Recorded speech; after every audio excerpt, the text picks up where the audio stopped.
Hey folks, it's Tom, your Frugal Prepper. Been ready to do some more work on this Malibu.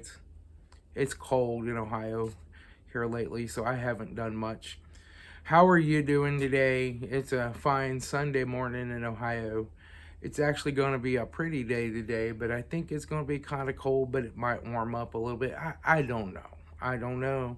In Ohio, the weather just changes, and I don't even watch the weather anymore or ask Alexa about the weather. I just live with it. Um, so, what I want to talk about today is this concept that we seem to have developed that the human metabolism is different for everybody. And this happened when I was talking with a family member the other day, and they said, I've come to the conclusion that humans are all different, and some people can thrive on meat, and some people can thrive on vegetables, and some people can eat sugar and oranges, and some people can eat Lucky Charms, and it's just different for everyone. Well, I'll agree. There's some people who eat Lucky Charms and don't have a weight problem. It's not the weight that makes you unhealthy. The weight is a symptom of being unhealthy, and it's one of many possible symptoms of being unhealthy. So a lot of people still equate their weight with their health, and it's not really, I mean, they're related, but they're not necessarily the same thing. And, this is something that we have come to believe. It's just my metabolism. I just have a slow metabolism, and I'm always going to be fat. I it's just my genetics. My genetics are messed up, and I have the fat gene. Or, it runs in my family. It just we're fat people. Now I'm a big guy. I have a big structure, but this is all solid muscle up here, right? So I'm big boned. I have muscles. I'm a big tall guy, right? I'm always going to be heavier than some little skinny shrimpy bald guy, right? But that's just your natural body and what it relates to. But as far as being fat or being out of health, it's not your metabolism. It's not that your metabolism's different. Let me say this: the human metabolism is nearly identical for every person born on the planet Earth who is human. Say that again. It's almost identical for every single person born on this planet. So why do we have so many obese and overweight people, and why are they running around saying it's my genes, I just need to take a shot every day and I'll be fine, I just need to take this medicine or that medicine and I'll be fine? It's my genes, it's not my fault, it's a disease. I have a disease and there's nothing I can do about that disease. I'll say obesity is a disease, more of a symptom of a disease, but it's kind of a disease, but it's one that you can control, right? And so let's go back 100 years ago, 120 years ago, 1900s, late 1800s, early 1900s. Obesity was fairly rare. I mean, you had some fat people, but they were one in a blue million. You had a fat, overweight person. Heart disease, extremely rare. Cancer, extremely rare. Problems like that just really didn't exist very much. And guess what? They had sugar. They put it in their coffee. That's good coffee. No sugar, but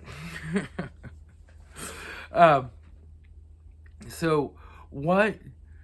Why did they eat sugar? Why did they stop at the drugstore or the general store and get some candy once in a while? Why did they eat apple pie? And they didn't get fat, obese, overweight, get cancer, get dementia, they get Alzheimer's, they didn't get all these diseases that we have now. Nowadays, 1 in 3 people are going to die of a heart attack. 1 in 3 people are going to die from cancer. Why is that? And why is it all of a sudden our genetics? Now, whether you believe in creation or evolution, I believe in creation. For very long time, our genetics have been the same. Our genes haven't changed. We haven't all of a sudden in the last 100 years had a whole bunch of rapid changes to our genetics. But yet we're getting fat and overweight. You see, when you look at lions, you don't say, well, some lions are carnivores and they eat animals, but other lions really like broccoli and carrots, and they live fine on broccoli and carrots. And I know this one lion, he goes to Kroger's and buys Lucky Charms, and he eats Lucky Charms every day, and he's fine. Because we know that lions generally have the same metabolism, they generally eat the same thing, and they're generally thin and healthy and live their lives. In fact, every single mammal on this entire earth that eats its natural diet, that's not unlucky enough to be fed by humans, doesn't have any of these problems. I didn't see some geese flying around the other day and be, oh, look at that overweight goose. He can't even fly anymore. He's so fat. Because he eats his natural, normal diet. Every single mammal on this planet does not have an obesity epidemic. They don't have diabetes. They don't have high levels of cancer. Unless they're unlucky enough to eat food provided by us, like our pets. And all of a sudden our cats start getting diabetes and our dogs start getting diabetes because they're eating our food. We have remarkably the same metabolism from the time we're born. We are omnivores and we're supposed to eat certain things and that are natural to our diet. They make Lucky Charms and Cheerios and all these other crazy foods and donuts and stuff, and they taste really sweet and really salty and really good, and we're like, oh, we want that, and our brains crave it and crave it and crave it. Because in nature, we rarely find something sweet. The oranges only come ripe every so often, or the apples, right? And we only eat that when they're ripe, when they're in season. And yeah, we put on some weight, and that helps get us through a long winter or a long time without food. But we're not supposed to have it as 95% of our food intake. It's supposed to be a 5% of our food intake. So now we go and we're like, oh, Lucky Charms and some pastries and some of this. Oh, we got to get some soda pop and we got to get some of this and some of that. And we just buy all these boxes of food that they've learned how to truck, how to grow everywhere, how to make it, how to refine it, put chemicals in it, preserve it, put it in boxes and sell it and make massive amounts of money.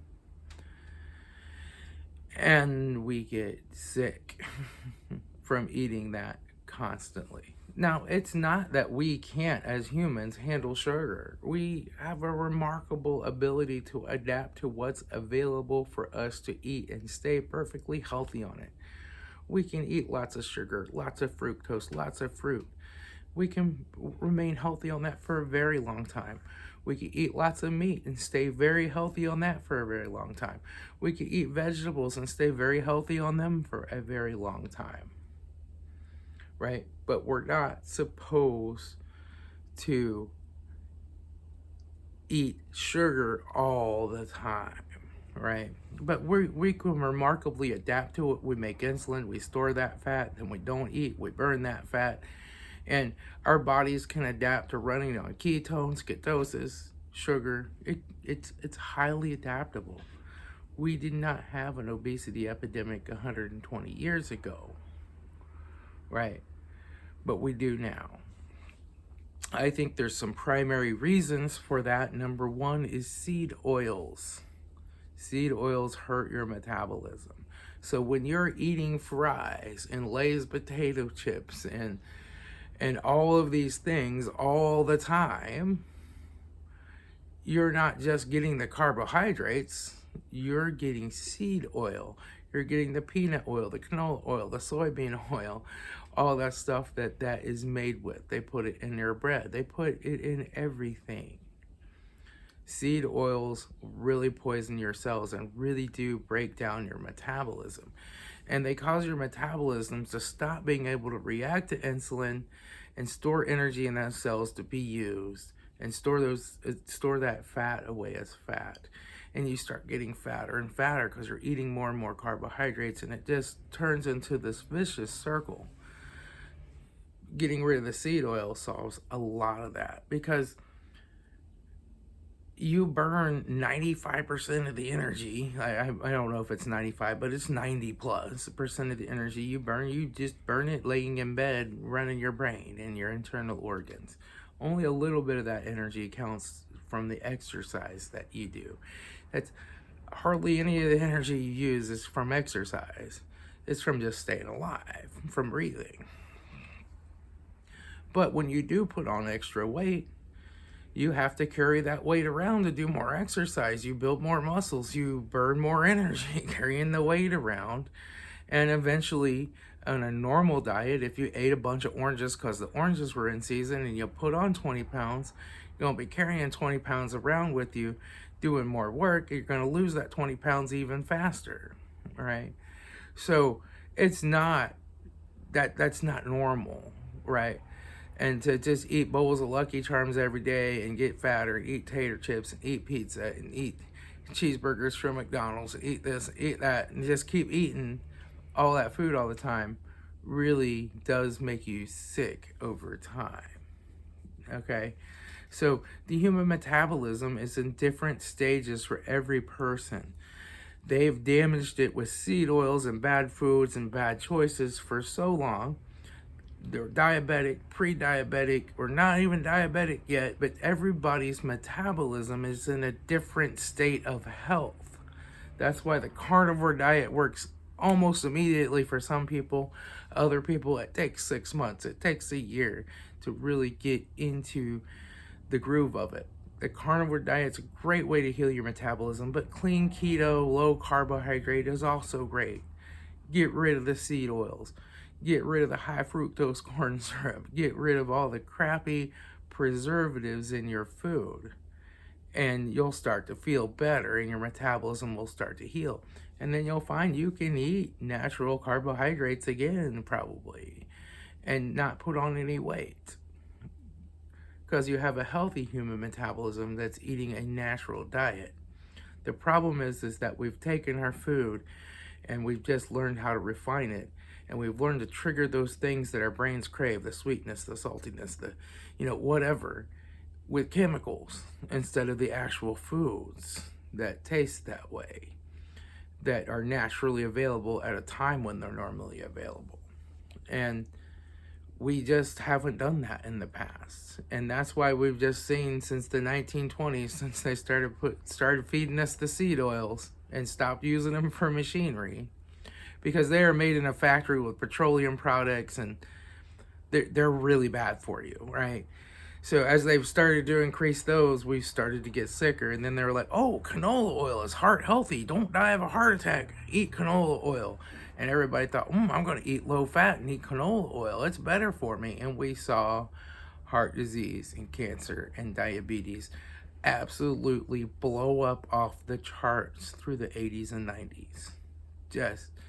And it's even blown up bigger now. It's just this perpetual upwards sharp curve, right? And it's going to kill you. And it's going to make you miserable until you die. You might not be feeling it today, but you will be. And you'll be looking back, man, if I only knew that I could just eat meat 20 years ago and solved a bunch of this and been healthy, it would have been worth it. So stop going to McDonald's, stop going to fast food places, stop buying junk at the grocery store, and just start buying whole, complete foods. If your foods have more than a few ingredients, you don't need to eat them. Start eating Redmond's real salt instead of the iodized table salt. Start just putting the right thing in your body. Your metabolism will correct itself. Now, if you are diabetic, you will need to cut those carbohydrates way down initially to get that part under control. But you're not fixing your metabolism by not eating carbohydrates. I mean, you are, but really you're just treating that symptom of an unhealthy metabolism, which is high sugar, by not adding more sugar to the fire and letting your body get its sugar controllability back. Let it fix its insulin resistance, which that's kind of a controversial term, whether insulin resistance is resistance to insulin or not, but we won't go there. Not in this video anyway. So that's all I got, folks. I'll talk to you all later. Have a good day. I'm going to get to work on this Malibu.